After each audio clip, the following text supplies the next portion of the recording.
E aí, rapaziada, aqui quem fala é Manoele, bem-vindos ao Portal Z. E hoje eu vou estar falando com vocês sobre uma notícia que foi veiculada pela UOL. E a manchete da notícia é o seguinte: estudar ou comer? Com crise sem bolsa, jovens desistem de fazer faculdade. E aí, antes de eu dizer como foi que nós chegamos nessa situação, eu queria deixar muito claro que saúde, educação e segurança são basicamente gastos governamentais obrigatórios, tanto é que tem lá isso na lei de orçamentária deles. Só que, dependendo da orientação do governo e afins, dependendo da bandeira deles e qual é a ideologia, eles decidem quanto que eles vão destinar para essas áreas, se vai ter contingenciamento nessas áreas, se vai ter corte. Eles basicamente decidem como manusear o dinheiro, apesar de que sim, é obrigatório que haja investimento nessas áreas, porque elas são extremamente importantes, de extrema importância social, certo? Beleza. Então, a gente tem que levar isso em consideração. E também a gente tem que levar em consideração que a gente sabe muito bem que esse governo em específico, ele tem uma bandeira muito clara de desmonte e de corte de verbas e de contingenciamento voltado para a pesquisa e para a educação. E também temos que levar em consideração de que investir em pesquisa e em educação é algo muito, muito importante para o futuro do país. E quando você deixa de investir nisso, quando você corta essas verbas, quando você tem contingenciamento dessas verbas, porque eles dizem que não é corte, mas as faculdades, o ensino superior, o ensino básico, eles continuam sem receber o dinheiro do mesmo jeito. Porque o dinheiro fica congelado nas contas. Pra quem não sabe o que é contingenciamento, é basicamente isso. É tipo, você tem o dinheiro lá e você não pode mexer. Então, você continua sem dinheiro do mesmo jeito, certo? E aí vai estar aqui uma tabelinha para vocês verem como o valor orçamentário ele foi mudando o valor orçamentário que as faculdades elas receberam foi mudando de governo para governo. Vai estar bonitinho todos os dados aqui. E é isso, basicamente. E a gente tem que deixar claro que é o seguinte: as universidades, elas têm dois tipos de despesas. Elas têm as despesas que são as despesas discricionárias, que, tipo, é regra, basicamente 65% do orçamento delas vai para pagar funcionário, professor e afins, e que são as despesas obrigatórias, e as discricionárias. As discricionárias são as despesas que não são necessariamente obrigatórias, mas elas basicamente mantêm a universidade e fazem com que a universidade tenha o papel social que a universidade tem. Aí, o que são essas despesas discricionárias? As despesas discricionárias, basicamente, é água, luz, que nem todas as vezes que tem esses cortes, a gente pega e vê as universidades falando que não tem dinheiro para pagar conta de água, para pagar conta de luz. Isso acontece porque essas despesas não são necessariamente obrigatórias, mas, obviamente, é muito importante, porque não tem como você, por exemplo, trabalhar em um laboratório se não tem luz, certo? E essas despesas discricionárias também servem para manutenção de alunos dentro da faculdade e também para o financiamento de pesquisas, tipo iniciação científica, entre outras pesquisas que a universidade financia. E, para quem não sabe, onde se faz pesquisa nesse país é em universidade pública. É sempre, quase 100% universidade pública. A iniciativa privada não tem tanto desenvolvimento de pesquisa ou investimento em pesquisa. E eu tô falando isso para praticamente todas as áreas, mas isso também fica muito claro na área de humanas, viu? A área de humanas é triste o investimento em pesquisa. Aí o que acontece? Quando tem esses cortes, esses contingenciamentos, você vê que as universidades continuam pagando os professores e afins. Por quê? Porque essas despesas obrigatórias não saem desse orçamento. Esse orçamento continua sendo obrigatório. Então, o dinheiro que eles ainda recebem vai para isso.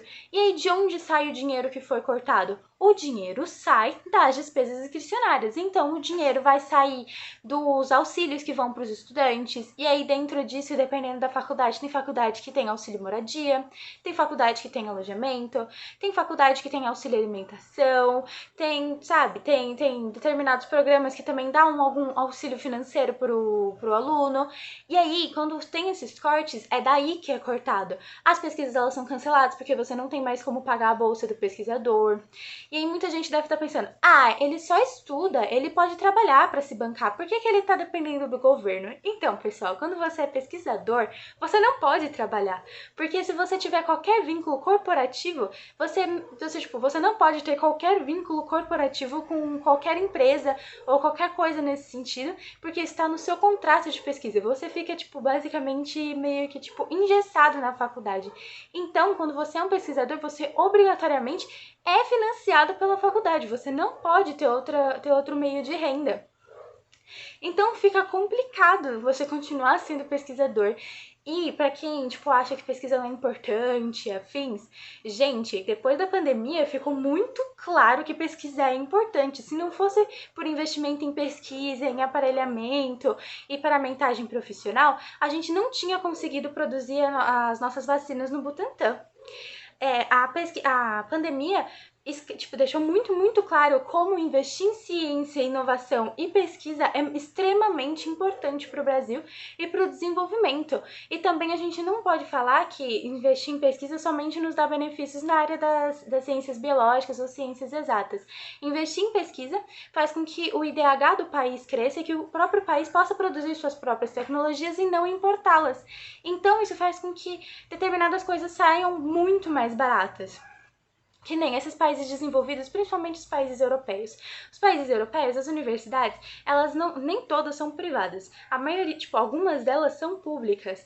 E eles são muito tecnológicos, certo? Por quê? Porque eles têm muito investimento em pesquisa, tanto do setor privado quanto do setor público. Então, por eles terem esse investimento em pesquisa e por eles terem toda essa tecnologia veio desse investimento em pesquisa. E quando você tem toda essa produção de aparelhamento tecnológico, faz com que o país ele cresça economicamente e também atrai investidores e atrai novos pesquisadores para esse local, porque vira um polo tecnológico e científico. Então, acho que deu para ter uma base de como é extremamente importante investir em educação, porque investir em educação é investir no futuro e é basicamente uma das coisas que você sempre vai ter retorno garantido, porque faz com que o país cresça, faz com que o país enriqueça e também faz com que a gente não tenha um problema que nós estávamos tendo, que era de fuga de cérebros. Mas agora, voltando para a manchete, o que está acontecendo agora é que muitos desses jovens que conseguem entrar na universidade pública não estão mais conseguindo ir até o final do curso, e não é só por conta das dificuldades da própria universidade, é muito porque eles não conseguem se manter financeiramente. Ah, mas como não conseguem se manter financeiramente se eles não pagam a faculdade? Então, gente, quando você faz faculdade, esse não é o único custo. Você também tem um custo com transporte, porque, não sei se todo mundo sabe, mas não basta você entrar numa universidade gratuita para você ter o passe de ônibus, metrô e afim 100% gratuito. Você só consegue o passe de estudante, a não ser que você tenha comprovação de baixa renda.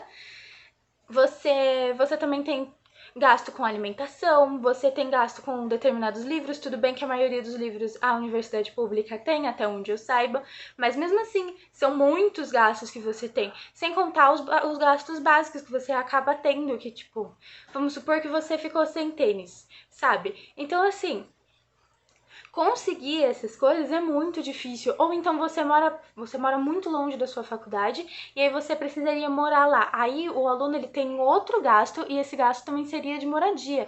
Então fica muito complicado, porque quando você entra na faculdade pública, a maioria delas é período integral e aí fica muito difícil de você se manter, porque você não tem tempo para trabalhar e você não tem mais, sabe aquelas despesas discricionárias que eu falei para vocês? Vocês não têm mais ajuda da faculdade. Então como é que você vai fazer o curso?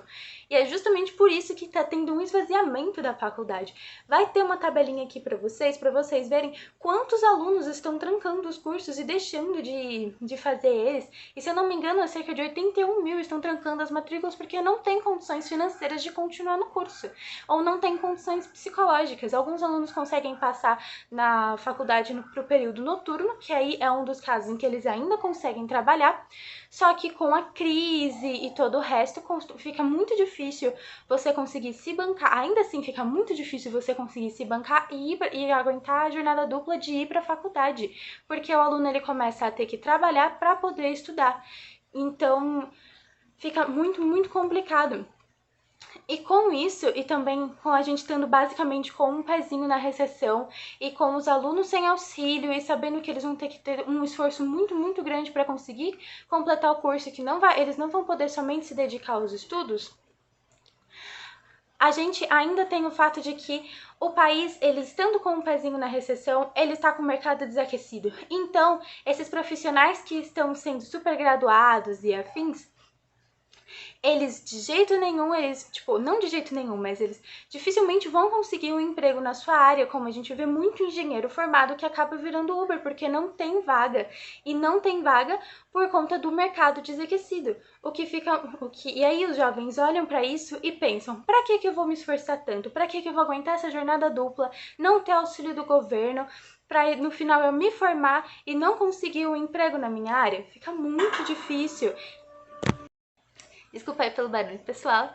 E voltando ao assunto, você vê que esses jovens tipo, vem toda essa catástrofe financeira no país e todo o resto, e aí eles se perguntam: por que eu vou me esforçar tanto? Para que eu vou me esforçar tanto? Principalmente para entrar numa universidade pública, que todo mundo sabe que é muito difícil de passar nos vestibulares e entrar, e não é todo mundo que se candidata que consegue entrar, é um contingente pequeno.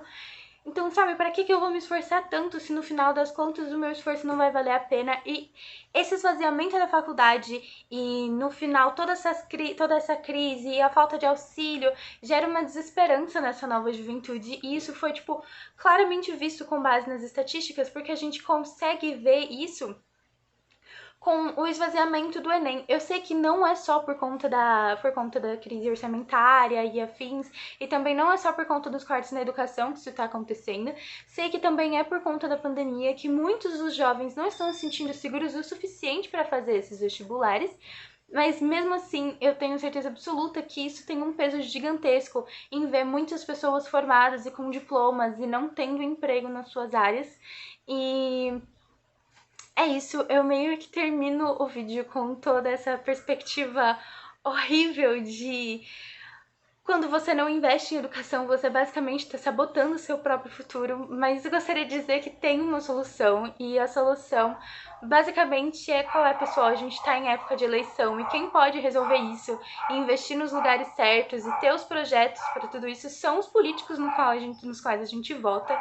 Então, esse ano a gente tem que cumprir com o nosso papel cidadão e olhar no TSE onde, tipo, as propostas, ver quais são os políticos no qual você se identifica com as propostas, pessoal. Não um papo de eu vou acabar com a criminalidade. Ele tem que ter uma resposta de como ele vai fazer isso, entendeu? Então é isso, pessoal. Votem consciente, investiguem as pessoas nas quais vocês vão votar. Eu sei que é muita gente para votar esse ano. Esse ano é deputado estadual e federal, senador, governador e presidente. Mas é muito importante porque quando a gente não investiga e quando essas pessoas não têm propostas claras, a gente fica nessa situação em que o orçamento ele é cortado e contingenciado nessas partes extremamente vitais para o crescimento e desenvolvimento do país. E nós ficamos numa situação de impotência para conseguir resolver a situação. Então é isso. Votem e votem consciente. Cumpram o seu papel cidadão. Até o próximo vídeo e beijinhos.